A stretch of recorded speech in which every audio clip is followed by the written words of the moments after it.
Question चाहिँ कति धेरैजनाले मेसेज गर्नुहुन्छ कि उहाँहरूलाई खाना खाएपछि गाह्रो हुन्छ भनेर। यो सबैजनामा हुन्छ कि यो नर्मल हो कि यो यसले कुनै कन्डिसन छ भनेर जनाउँछ त? ओके, सो पेट दुख्नु कि यो स्वाभाविक अथवा चाहिँ अस्वाभाविक हो भन्ने कुरालाई चाहिँ बुझौँ। यसलाई चाहिँ पेट दुख्नु चाहिँ कहिले कहिले हामीले ओभर इटिङ गरेर पनि पेट दुख्न सक्छ, किनभने यो ग्यास्ट्रिक ओभर स्ट्रेचिङ भन्छ कि। अब त्यहाँ चाहिँ विभिन्न रिसेप्टरहरू हुन्छ हाम्रो यो पेटभित्र, हो त्यो रिसेप्टरहरू एक्टिभेट भयो कहिले कहिले हामीले ओभर इटिङ गर्दा भने चाहिँ त्यस्तो बेलामा पेट दुख्नु स्वाभाविक हो। तर त्यो केही समयपछि हाम्रो खाएको खानेकुरा डाइजेसन हुँदै तल इन्टेस्टाइनमा गएपछि त्यो रिलिफ हुन्छ। र कसैलाई चाहिँ यो पेट दुखाइ अलिकति लामो समय हुने अथवा चाहिँ यो फ्रिक्वेन्टली भइराख्ने, ठिक्क मात्रामा खाँदा पनि पेट दुखाइ भइरहेको छ भने चाहिँ यसको विभिन्न समस्याहरूलाई चाहिँ इङ्गित गर्छ। त्यसमा कमनली हामीले बुझ्नुपर्ने के हो भने ग्यास्ट्राइटिसको समस्या भयो अथवा चाहिँ एसिडको मात्रा धेरै सेक्रेसन भयो अथवा चाहिँ अमाशयभित्र चाहिँ केही अल्सरहरू बन्यो भने चाहिँ त्यस्तो बेलामा खाना खाएपछि चाहिँ पेट दुख्नु चाहिँ स्वाभाविक देखिन्छ। अब कहिले कहिले चाहिँ सामान्य रूपमा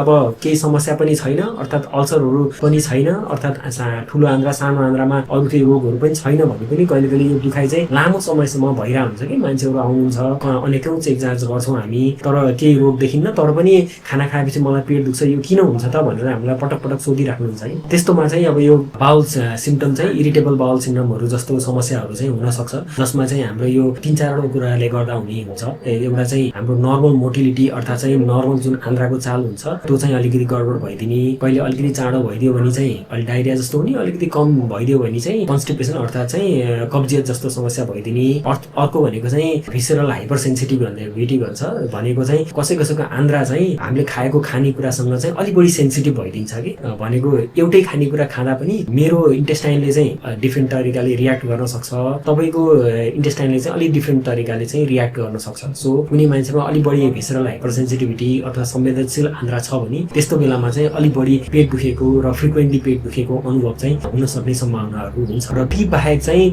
कुनै पनि रोगको प्रकृति अनुसार पेट दुख्नु चाहिँ स्वाभाविकै मानिन्छ, तर त्यसलाई चाहिँ डायग्नोसिस निदान चाहिँ गर्नुपर्ने चाहिँ हुन्छ। Thank you. अब मेरो अर्को क्वेसन भनेको चाहिँ यो पनि धेरैजनाले सोध्नुहुन्छ, दिशा जानुहुन्छ तर दिशा कम्प्लिट भयो जस्तो हुँदैन भनेपछि यो चाहिँ नर्मल हो कि यसले पनि कुनै समस्या छ भनेर जनाउँछ? सो दिशा राम्रोसित जाँदैन भने चाहिँ यसलाई पनि कसरी बुझ्नु पर्यो भन्दा यो नर्मल मान्छेमा चाहिँ कहिले कहिले अब एक दिन अथवा चाहिँ 2-4 दिन जस्तो चाहिँ हाम्रो डायट्री प्याटर्न गडबड भएर चाहिँ त्यस्तो हुनु स्वाभाविक हो।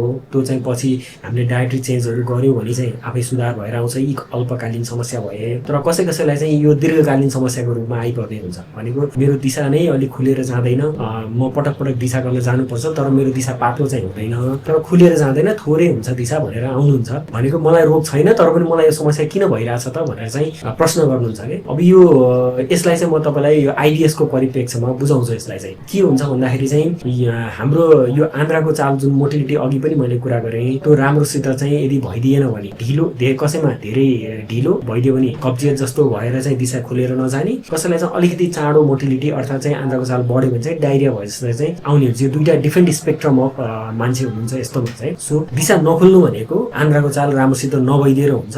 यो हुने भनेको एउटा नसाको माध्यमबाट, यो नसा इरिटेबल बाउल सिन्ड्रोम भनेको नामैले भन्छ कि यो तपाईँको गट इरिटेट भइरहेछ भने गट इरिटेट भएपछि अब त्यो रिजल्भ हुन पनि अलिकति समय लाग्छ नि त, त्यो सुधार हुन पनि। सो एउटा आन्द्राको नसाको कारणले गर्दा हुन्छ। अर्को भनेको चाहिँ आन्द्रामा पनि हाम्रो मांसपेशीहरू त हुन्छ नि त, स्मुथ मसल्सहरू हुन्छ, त्यसको स्प्याजमले गर्दा पनि हुन्छ कि। जस्तै अघि मैले भने संवेदनशील आन्द्रा कसैको मात्रामा छ भने चाहिँ त्यस्तोमा चाहिँ यो स्मुथ मसलहरू अलि स्प्याजम जस्तो नर्मली खानालाई पाचन प्रणाली हुँदै तल दिशा बनेर पास हुनुपर्ने, तर स्मुथ मसलको स्प्याजमले गर्दाखेरि चाहिँ राम्रोसँग खाना पास हुँदैन र त्यही भएर इन्फ्रिक्वेन्ट इभ्याकुएसन अर्थात् दिशा राम्रोसित बनेर नजाने, खुलस्त दिशा नजाने, ती समस्याहरू भएर चाहिँ आउने हुन्छ। Thank you. अब यो क्याटेगोरीको लास्ट क्वेसन, यसमा चाहिँ एकदम धेरै सोधिने क्वेसन्स मलाई। यो चाहिँ एकजना हेल्दी पर्सनले कति चाहिँ चोटि दिनमा कतिचोटि चाहिँ दिशा जानुपर्छ अथवा दिशाको प्याटर्न चाहिँ कस्तो हुनुपर्छ?